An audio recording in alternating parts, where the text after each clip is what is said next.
coping skills, going through the processes that I've taught in great detail on my YouTube channel. But the problem is, you're one of those individuals that want ICT to get right to the point. The point is, you don't listen. That's the point. The point is, you don't fucking listen. You're not trying to take good advice, and you just want to do it your way. You want Burger King fucking mentorship, okay? Have it your way. Well, have it your way mentorships don't make millionaires. That's the way that works, okay? It creates emotionally charged traders that hold on to losing trades too long. And then when they fail and blow up in your face, that creates that loser cycle where you want to try to get it back right away. You know what that means? You're going to lose more fucking money. And it just keeps repeating and repeating. And then finally you blow your account. And then what happens? You beat yourself up. Because you're going to look at the trades and say, why the hell did I even do that? There was nothing in the market. Why did I buy that? There was no fair value gap. There was no order block. It didn't even take sell side liquidity. What the fuck was I doing? You're chasing emotional charges that you put behind that decision. You completely abandon all reasoning and why you even are trading. You're not the only one that's done that. Everybody does that. Everybody does it. Why? Why is it so hard? Because you're competing with yourself. You have to live with yourself. You have to wake up in your own skin tomorrow and the day after. And the decisions that you make today and yesterday and what you'll make tomorrow come with consequences.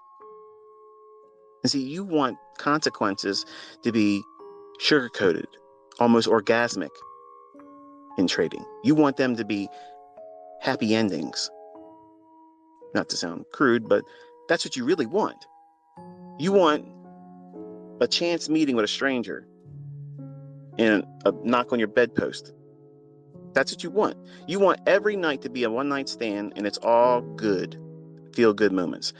I'm sorry. Sometimes you're going to wake up next to a hand grenade, and that's just the way it is. And you are going to hurt yourself. But you got to say, look, you know what? I got pip drunk. I made some poor decisions. Thankfully, I'm not married to this person. And just slip out before they wake up and just live on, continue to trade and try not to do that same thing again. This goes for both the ladies and the men. You know what I'm talking about. Somebody just whispered, I just did that last weekend. How's he know? I'm watching. I got my eyes on you. But the reason why it's so difficult trading is because you're competing against a fucking savage in the making. You are such a formidable adversary that you alone are the one that's holding yourself back. Nobody else is holding you back. These yahoos on the internet that say what you're trying to learn doesn't work and all that didn't stop you. People commenting saying, oh, well, you're doing this and you're doing that. This is the real way of doing it. That doesn't motivate you to go chase that stuff. You're sticking to this. But you're the adversary. If you take the energy that you place in worrying about stupid shit and people that don't matter, and you apply it to yourself and how you can build yourself up so that way you could be useful to yourself and your friends and family that are worth being around. Yes, I said that because there are family members that you shouldn't have in your small circle. And when I cut those out of my life too, man, happiness. Because I'm gonna tell you something, when you start making lots of money, your fucking family does not like that. They don't like that. They're gonna look at you and say, you know what? This motherfucker here, I never noticed this bitch has an ego problem. Look at him. He's buying these cars. Now, I didn't drive my car over to their house. I didn't say, this is how much I pay for my car. They just found out I bought these cars. This motherfucker, look at him. Now, these are my family. I'm a young guy. I'm trying to do what makes me happy as a young man.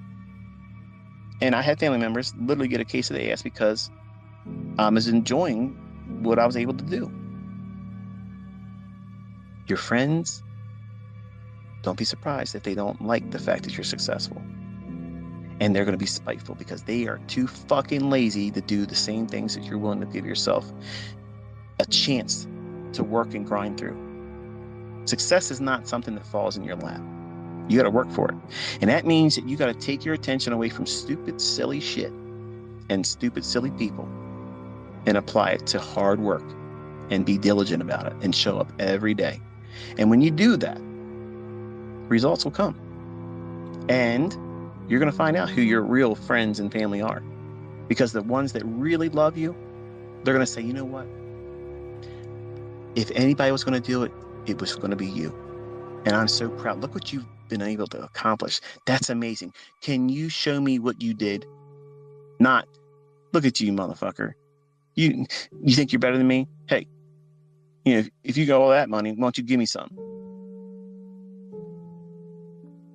I heard more of the latter than the first.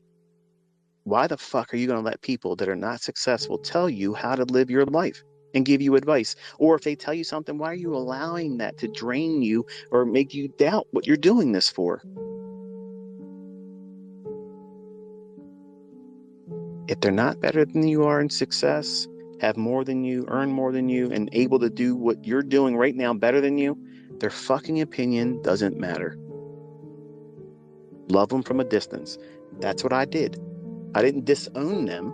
I just simply did not invite them into the conversation of my personal life, how I should live it, and what I should do with my personal wealth, period. You didn't help me. You didn't encourage me to make this fucking money. You sure as fuck are not entitled to tell me how to spend it.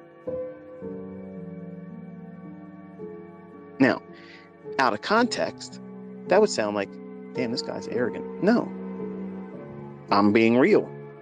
If you were in my situation, that's how you would think about it too.